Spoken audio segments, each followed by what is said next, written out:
हमारा जो टॉपिक है वो बैंकर एल्गोरिदम। बैंकर जो एल्गोरिदम है वो सबसे ज़्यादा हमारे जो सेमेस्टर के एग्जाम होते हैं कॉलेज में उसमें सबसे ज़्यादा पूछा जाता है बैंकर एल्गोरिदम। और क्वेश्चन 101% आएगा बैंकर एल्गोरिदम का। और मैं आपको दो क्वेश्चन सॉल्व करके दिखाऊंगा यहाँ पर। और थोड़ी सी लेंथी हो सकती है वीडियो, पर अगर डिटेल में अच्छे से समझाऊंगा आपको, एक बार अगर आपने वीडियो देख ली तो आप अच्छे से समझ जाओगे कि बैंकर एल्गोरिदम के क्वेश्चन को हमें कैसे सॉल्व करना है। और ये हमारा 8 नंबर का या 10 नंबर का क्वेश्चन आता है, पूरे नंबर हमारे आएंगे। तो वो हमसे पूछते हैं कि हमारा जो सिस्टम है वो सेफ है या नहीं है, ठीक है ना। और हमसे पूछते हैं कि हमें रिमेनिंग नीड बताओ, लिख देता हूँ रिमेनिंग मैट्रिक्स बताओ, हमसे ऐसे पूछते हैं वो, ठीक है ना। हमें ये और ये हमें 4 सेक्शन दिए होंगे और हमें ये निकालना होता है। वो पूछते हैं कि हमें मैट्रिक्स की नीड बताओ, है ना। रिमेनिंग नीड पूछ लेते हैं या फिर मैट्रिक्स नीड पूछ लेते हैं। चलो शुरू करते हैं हम। अब इसको सोल्व कैसे करेंगे हम और कैसे पता लगाएंगे हमारा जो सेफ कंडीशन है या अनसेफ कंडीशन, जो सिस्टम है सेफ स्टेट में है अनसेफ स्टेट में है। तो हमारे पास यहाँ पे 5 प्रोसेसेस हैं, process 0, process 1, process 2, process 3, process 4। और हमने प्रोसेस P0 को B1 का एक रिसोर्स दे रखा है और A और C के 0 0 रिसोर्सेज दे रखे हैं। ऐसे P1 को हमने A के 2 रिसोर्स दे रखे हैं और B C के 0 दे रखे हैं। P2 को A के 3 रिसोर्सेज हैं, B के 0 हैं और C के 2 हैं। P3 को हमारे जो A के रिसोर्सेज हैं वो 2 हैं, B के 1 है, C को 1 है। और P4 के 0 0 रिसोर्सेज हैं, A और B के, और C के 2 रिसोर्सेज हैं। तो और मैक्सिमम नीड कितनी है, हमें पी को जो ए के 7 रिसोर्सेज और चाहिए, मैक्सिमम नीड है इसकी, है ना। बी के कितने रिसोर्स चाहिए, 5 रिसोर्स चाहिए, पर हमने एक दे रखा है, 5 चाहिए, तो अब कितने बचे, 4। वो हम लिखेंगे रिमेनिंग नीड में। तो चलो अब लिखते हैं रिमेनिंग नीड हम कैसे करते हैं कि हमें कितने चाहिए रिसोर्सेज। अब P0 की बात करते हैं, ए के उसको कितने रिसोर्स चाहिए। भाई लोकेट हमने एक भी नहीं कर रखा, चाहिए 7, तो कितने चाहिए, 7 रिसोर्सेज चाहिए। बी के 5 रिसोर्सेज उसको चाहिए और एक रिसोर्स हमने पहले से ही दे रखा है, तो कितने बचे, 4, तो 4 रिसोर्स उसको और चाहिए। सी के 3 रिसोर्स उसको चाहिए और एक भी लोकेट हमने नहीं कर रखा, तो उसको कितने टोटल रिसोर्स चाहिए, 3 रिसोर्स चाहिए।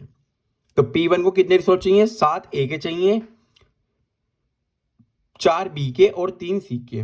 अब आते हैं P1 पर। P1 को ए के 3 रिसोर्स चाहिए टोटल, पर हमने 2 पहले से दे रखे हैं, तो कितने बचा, 1। बी के 2 चाहिए पर हमने एक भी लोकेट नहीं कर रखा, तो कितने रिमेनिंग नीड है, 2 चाहिए। ऐसे सी के हमने एक भी नहीं कर रखा, तो कितने चाहिए, 2 चाहिए।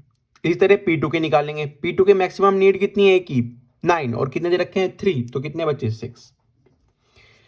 बी की कितनी नीड है, 0, और लोकेट भी 0 है, तो 0। सी की कितनी नीड है, 2, और 2 हमने पहले ही दे रखे हैं, तो कितना आएगा यहाँ पर, 0, 2 - 2 0। P3 में 2 चाहिए और 2 ही हमने लोकेट कर रखे हैं, तो रिमेनिंग कितना है, एक, कुछ भी नहीं है। बी के 2 चाहिए पर एक दे रखा है, तो एक अब भी चाहिए इसको। सी के 2 दे रखे हैं, एक नहीं, एक सी के 2 चाहिए, एक दे रखा है, एक अब भी चाहिए इसको रिसोर्स। ऐसे P4 में आते हैं, हम यहां पर लिख लेते हैं। तो ये आ गई हमारी रिमेनिंग नीड, है ना, कि हमें पी जो P0 प्रोसेस है उसको इतनी नीड है, इतने रिसोर्स चाहिए ए बी सी के, ऐसे P1 को, P2 को, P3 को और P4 को। अब हम क्या करेंगे, हमने देखा हमारे पास कितने रिसोर्सेज बचे हुए हैं। हमारे पास ए के 3 रिसोर्स बचे हुए हैं, बी के भी 3 रिसोर्स हैं और सी के भी 3 रिसोर्स हैं। तो हम देखेंगे हम इन रिसोर्सेज से किसकी नीड को, किस प्रोसेस को हम रिसोर्स की नीड को फुलफिल कर सकते हैं। तो हम आए P0 पर। हम P0 की नीड को फुलफिल नहीं कर सकते क्योंकि हमें ए के 7 रिसोर्स चाहिए, पर हमारे पास ए की 3 है, तो हम इसकी नीड को फुलफिल नहीं कर सकते हैं। अब हम आते हैं P1 पर। हाँ, हम P1 की ए की नीड को फुलफिल कर सकते हैं, क्यों, हमें चाहिए 1, हमारे पास है 3। बी को चाहिए 2, हमारे पास है 3। सी के चाहिए 2, हमारे पास है 2। तो हाँ, हम इसके रिसोर्सेज को, इसकी रिक्वायरमेंट को फुलफिल कर सकते हैं। तो हम P1 की रिक्वायरमेंट को फुलफिल करेंगे और यहां पर लिख देंगे P1, ठीक है ना। P1 हमने लिख दिया यहां पर P1, और हम इसको जो ये इसकी जो नीड है उसको दे दिया, रिसोर्सेज को दे दिया हमने। और जब उसका काम हो जाएगा है ना। अब जैसे मेरा काम हो गया, मुझे रिसोर्सेज चाहिए थे कुछ, अब मान लो मैं अपने एक दोस्त के घर पे गया, मुझे कुछ चाहिए था, उससे कॉपी चाहिए थी, मुझे काम करना था, है ना, मेरे 2-3 पेज रह रहे थे, मुझे काम करना था, तो मैंने वो काम कर लिया, वापस मैं उससे मैं बाद में उसकी कॉपी पूरी रिटर्न कर दूंगा, मैं ऐसा तो नहीं होगा कि मैं कॉपी रख लूंगा उसकी, नहीं। तो इसी तरीके से जब हम इसको रिसोर्स देंगे तो अब इससे रिसोर्स हमें वापस भी तो लेने होंगे। तो अब कितने बचे अवेलेबल में, किसका P1 करा हमने, तो P1 के पास 2 रिसोर्स थे, एक ये, तो वो वापस कर देगा उसको, और यहां पे आ जाएगा 5 3 2, प्लस कर देंगे 3 + 2 5, 3 + 0 3, 2 + 0 2, जो उसके पास हमने रिसोर्स लोकेट कर रखे थे वो उसने वापस कर दिया उसको। अब हमारे पास कितने रिसोर्स बचे, ए के 5 बच रहे हैं, बी के 3 हैं, और सी के 2 हमारे पास अवेलेबल हैं। अब हम देखते हैं कि इन रिसोर्सेज से हम किसकी नीड को फुलफिल कर सकते हैं। ये तो हमारी फुलफिल होगी P1 की। अब हम देखते हैं, हाँ, हम P4 की नीड को फुलफिल कर सकते हैं और P3 की भी नीड को फुलफिल कर सकते हैं। तो हम पहले P3 की नीड को फुलफिल करते हैं। तो P3 को B के 1 चाहिए, हमारे पास 3 है, आसानी से है, हमारे पास अवेलेबल 3 बच रहे हैं ना हमारे पास, तो हम कर देंगे। सी को 1 चाहिए और सी के पास 2 है, हमारे पास 2 बच रहे हैं, तो हमारा आसानी से कर देंगे। तो हम इसको फुलफिल करेंगे, इसको हम रिसोर्स एलोकेट कर देंगे P3 को, और हम यहां लिख देंगे P3 ऐसे। तो अब क्या होगा, जब इसका काम हो जाएगा, ये इन लोकेटेड किनको, लोकेटेड रिसोर्सेज को वापस करेगा। अब जब वापस करेगा तो क्या अवेलेबल में ऐड हो जाएंगे। अब अवेलेबल में ऐड कर देंगे 5 + 2 7, 3 + 1 2, 2 + 1 3, ठीक है ना। अब हमारा P3 की भी फुलफिल हो गई नीड। अब हम देखते हैं किसकी नीड फुलफिल करें, हम P4 की नीड को फुलफिल कर सकते हैं, है ना, क्योंकि A के 4 चाहिए, हमारे पास 7 है, B के 3 चाहिए, हमारे पास B के 4 अवेलेबल हैं, C के 1 चाहिए, हमारे पास 3 अवेलेबल हैं, तो हम आसानी से फुलफिल कर सकते हैं। तो अब लिखेंगे हम P4 और हम इसको दे देंगे P4 को रिसोर्सेज, और जब उसका काम हो जाएगा ये हमें वापस करेगा तो हम इसमें वो रिसोर्सेज को ऐड कर देंगे। तो 7 + 0 7, 4 + 0 4, 3 + 2 5। अब हम देखते हैं, अब इन अवेलेबल रिसोर्सेज से हम और किस प्रोसेस की नीड को फुलफिल कर सकते हैं। अब बचा हमारे पास P2 और P0, हम दोनों की नीड को फुलफिल कर सकते हैं। चलो हम पहले P2 की नीड को फुलफिल कर लेते हैं। तो हमने P2 को रिसोर्स दे दिए। अब हमने P2 को क्या कर दिया, रिसोर्स लोकेट कर दिया हमने P2 को। अब हमने P2 को रिसोर्स जो लोकेट कर दिया उसका काम हो गया। अब वो हमें क्या करेगा, रिसोर्स को रिटर्न कर देगा। अब हमें क्या करेगा, रिसोर्स को रिटर्न कर देगा। अब जब रिसोर्स को रिटर्न कर देगा तो हमारे पास अवेलेबल रिसोर्स कितने बचेंगे, वो प्लस करना पड़ेगा लोकेटेड में। तो 7 + 3 10, बी के 0 थे तो 4, और सी के 2 थे तो 5 + 2 7। अच्छा, अब कौन बचा लास्ट, हमारा P0। अब हम P0 को देखते हैं। तो जो P0 है उसके ए के 7 चाहिए, हमारे पास 10 है, बी के 4 चाहिए, हमारे पास 4 है, और सी के 3 चाहिए, हमारे पास 7 है। तब हम P0 को रिसोर्स क्या कर देंगे, लोकेट कर देंगे। जब उसका काम हो जाएगा हमें क्या कर देगा, रिसोर्स रिटर्न कर देगा। तो हमारे पास कितने बचे हैं एंड में, 10 ए के बचे, बी के 5 बचे, और सी के 7। तो हमारे पास रिसोर्स वापस आ गए। सिंपल है। देखो, हम अगर अपने फ्रेंड से कोई कॉपी मांगेंगे, हमें मान लो सपोज करो कि हम एक दिन स्कूल नहीं गए और हमारा 2 सब्जेक्ट में काम छूट गया, ठीक है ना, हमारा काम कंप्लीट नहीं है, तो हम अपने दोस्त के पास जाएंगे। हम उसके कोई दोस्त है मेरा, उसके पास मैं गया, मैंने कहा भाई मुझे मैथ्स की कॉपी दे दे, मेरा काम नहीं हो रहा, और मुझे इंग्लिश की भी कॉपी चाहिए, मेरा उसका भी काम छूट रहा है।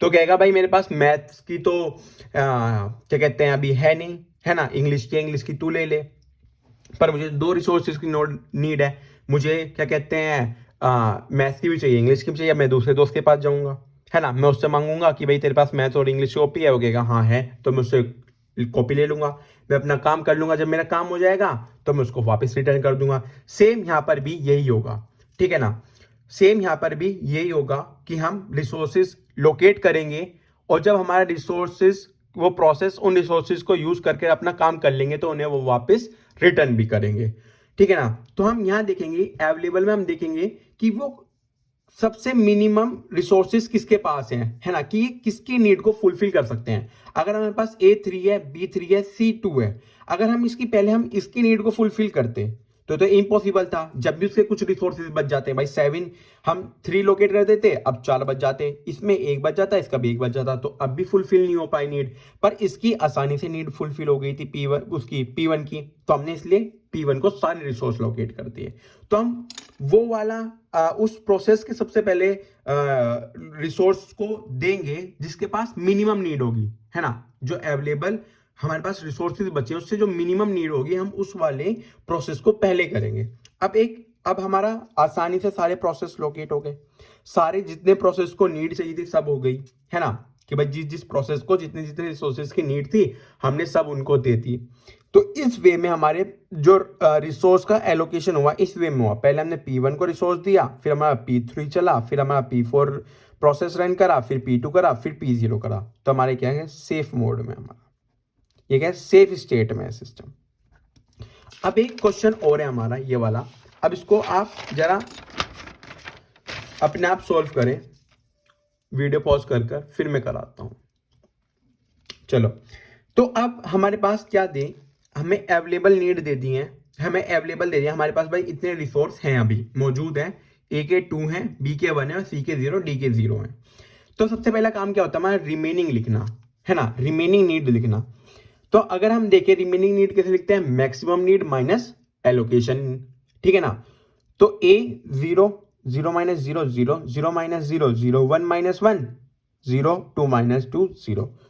तो ए को जो P0 प्रोसेस है उसको तो एक भी रिसोर्सेज नहीं चाहिए, उसके पास तो सारे रिसोर्सेज हैं। अच्छा, P1 के पास आते हैं, P1 को कितने रिसोर्सेज की जरूरत है भाई, 2 रिसोर्स ए के उसको चाहिए जो कि उसको पहले ही मिल चुके हैं, उसको B के 7 चाहिए और एक भी नहीं मिला तो 7, 5 उसे C के 5 चाहिए और एक भी नहीं मिला तो 5 चाहिए और यहाँ पर आएगा 0।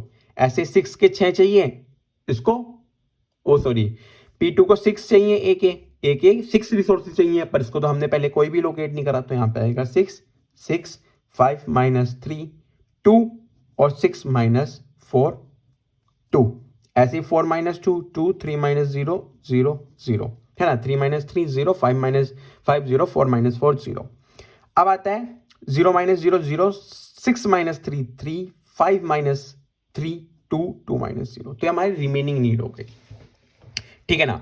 अब हमारे पास जो अवेलेबल नीड है हम उससे देखते हैं हम किस प्रोसेस की रिसोर्सेज की नीड को फुलफिल कर सकते हैं। हमने देखा जो P0 प्रोसेस है उसको तो एक भी रिमेनिंग नोड नहीं चाहिए, है ना, उसको कोई भी रिमेनिंग रिसोर्सेज नहीं चाहिए। तो अब उसके पास जो रिसोर्सेज होंगे उसको भी तो वापस करेगा, वो उसको क्या करेगा, रिटर्न करेगा। कितनी रिसोर्सेज है, C की 1 है और D की 2 रिसोर्सेज, तो उसको रिटर्न करेगा। तो हमारे पास अब अवेलेबल कितनी हो जाएगी, 2 1 1 1 2 रिसोर्सेज हमारे पास क्या हो जाएगी, अवेलेबल हो जाएगी। अब तो हमारा P0 तो हमारा सबसे पहले रन हुआ प्रोसेस, सबसे पहले प्रोसेस हमारा P0 क्योंकि उसको कोई भी रिसोर्सेज की नीड नहीं है और जो उसको रिसोर्स हमने दे रखी थी उसने वो रिटर्न कर दी, है ना, उसने वो रिटर्न कर दी 1 और 2, सी की एक रिसोर्स थी, डी की एक रिसोर्स थी, उसने रिटर्न कर दिया। अब अवेलेबल हमारे पे क्या बची, ए के 2 रिसोर्स हैं, बी के 1 रिसोर्स है, सी का 1 रिसोर्स है और डी का भी 2 रिसोर्सेज है। अब ये रिसोर्सेज जो है वो किसके नीड को फुलफिल कर रही हैं, हमने देखा कि भाई ये बहुत आसानी से P3 की, अब सपोज करो आप कहे कि भाई इसकी नीड को फुलफिल कर सकते हैं, इसको 7 चाहिए और हमारे पास 1 है, हम दे देते हैं इसको, पर 6 बचेगा, ऐसे 5 के 4 बचेगा, तो 6 और 4 बच गए ना, पूरी फुलफिल तो नहीं हो पाई नीड। अब ये रिटर्न नहीं करेगा। अब ये भाई कोई भी काम अगर मैं कॉपी लूंगा काम करने के लिए तो मैं उसको कब रिटर्न करूंगा, जब मेरा पूरा काम हो जाएगा, जब भी तो रिटर्न करूंगा ना मैं उसे। अब मेरा पूरा काम नहीं होगा, मैं उसे रिटर्न तो नहीं कर पाऊंगा कॉपी। तो इसी तरीके से अगर हम इसको लोकेट करा देते हैं ये प्रोसेसेस, ये अवेलेबल प्रोसेस, तो ये रिटर्न नहीं करेगा रिसोर्स। अगर ये रिसोर्स रिटर्न नहीं करेगा, जो रिमेनिंग प्रोसेस रहेंगे वो क्या करते रहेंगे, वेट करते रहेंगे, है ना, वो वेट करते रहेंगे कि भाई कब हमें रिसोर्स मिले, कब दूसरा प्रोसेस रिसोर्स को छोड़े, डेडलॉक कंडीशन हो जाएगी अगर। तो हमें इसको अवॉइड करने के लिए हम बैंकर एल्गोरिथम का यूज कर रहे हैं। तो हम अब ये अवेलेबल रिसोर्सेज उस प्रोसेस को देंगे जिसको मिनिमम नीड होगी रिसोर्सेज की। जैसे कि हमने देखा कि भाई 2 रिसोर्सेज हैं, हाँ हम इसको 2 दे सकते हैं क्योंकि हमारे पास ए के 2 है ना, इसका काम हो जाएगा। बी के 0 है, कोई चाहिए ही नहीं बी का, सी का भी नहीं चाहिए डी के, तो हाँ इसका प्रोसेस जल्दी काम हो जाएगा और ये हमें रिटर्न कर देगा, जिससे कि हम जो आगे अवेलेबल रिसोर्स होंगे वो दूसरे प्रोसेस को दे दें और डेडलॉक कंडीशन हमारी अकर ना हो। तो हम क्या करेंगे यहाँ पर, इसको दे देंगे कौन से प्रोसेस को, P3 को। अब P3 का जब काम हो जाएगा, जो उसको लोकेटेड रिसोर्स होगी उसको क्या कर देगा और रिटर्न कर देगा। तो रिटर्न करेगा जब, तो 2 + 2 कितना हो जाएगा 4, 3 + 1 कितना हो जाएगा 4, 5 + 1 6 और 2 + 4 6। अब हम देखेंगे ये नीड कौन फुलफिल कर रहा है, ये किसकी नीड फुलफिल कर रहा है, हाँ ये तो बड़े आसान से इसकी नीड फुलफिल कर पा रहा है P4 की। अब हमने क्या करा, P4 को हमने लोकेट कर दिया, क्यों, क्योंकि इसके पास B के 3 चाहिए, हमारे पास 4 है, C के 2 चाहिए, हमारे पास 6 है, हम कर सकते हैं, ठीक है ना। तो हम कर देंगे, अब इसको हम क्या कर देंगे, लोकेट कर देंगे। तो अब हमने क्या करा, P4 को हमने दे दिया रिसोर्स, अब इसका काम हो गया, क्या कर देगा, रिटर्न कर देगा इन लोकेटेड रिसोर्सेज को। तो हमारे पास अब कितने अवेलेबल हो जाएंगे, 4 + 0 4, 4 + 3 7, 6 + 3 9, 6 + 2 8। अब हम देखेंगे अब इन रिसोर्सेज के थ्रू हम किस प्रोसेस की नीड को फुलफिल कर सकते हैं। हम इस वाली प्रोसेस की नीड को फुलफिल कर सकते हैं, है ना, किसको, P1 को। अब हम लिख देंगे P1। तो हमने P1 को रिसोर्सेज दे दिए, 7 रिसोर्सेज B के दे दिए और C के 5 रिसोर्सेज दे दिए। अब इसका काम हो गया, इसने हमें रिटर्न कर दिए कितने, जो इसको लोकेट थे उसने सब क्या करते रिटर्न कर दिए। तो 4 + 2 6, 7 + 0 7, 9 + 0 9, 8 + 0 8। अब हम पे कितने 6 7 9 8 रिसोर्सेज हमें रिमेनिंग बचे। अब हम पे ये प्रोसेस बचा, इसकी नीड को हम फुलफिल कर देंगे क्योंकि ए के कितने चाहिए 6, हमारे पास 6 अवेलेबल है। बी के कितने चाहिए 7, हमारे पास बी के कितने चाहिए सॉरी 6, हमारे पास 7 अवेलेबल है। सी के कितने चाहिए 2, हम पे 9 है, और 8 के कितने चाहिए 2, हम पे 8 है। डी के कितने चाहिए 2 और हम पे डी के कितने 8 है। तो हम इसको लोकेट कर देंगे और जब इसका काम पूरा हो जाएगा, ये जो लोकेटेड रिसोर्स जो हमने इसको दिए वो वापस हमें क्या कर देगा, रिटर्न कर देगा। तो हम पे रिमेनिंग कितने बचेंगे 6 7 12 12। तो हम पास रिमेनिंग जो बचे वो ये बचे। तो हम क्या है सेफ स्टेट में है, क्योंकि हमारे सारे जो प्रोसेस हैं वो बहुत आसानी से रन हुए, कहीं भी डेडलॉक सिचुएशन हमारी क्रिएट नहीं हुई, और इस वे में हमारा प्रोसेस को हमने लोकेट करा, इस तरह से हमने रिसोर्स को इस वे में हमने रिसोर्स को लोकेट करा, और हमारा प्रोसेस सबसे पहले P0 रन हुआ, फिर P3 हुआ, फिर P4 हुआ, फिर P1 हुआ, P2 हुआ, ठीक है ना। Thank you.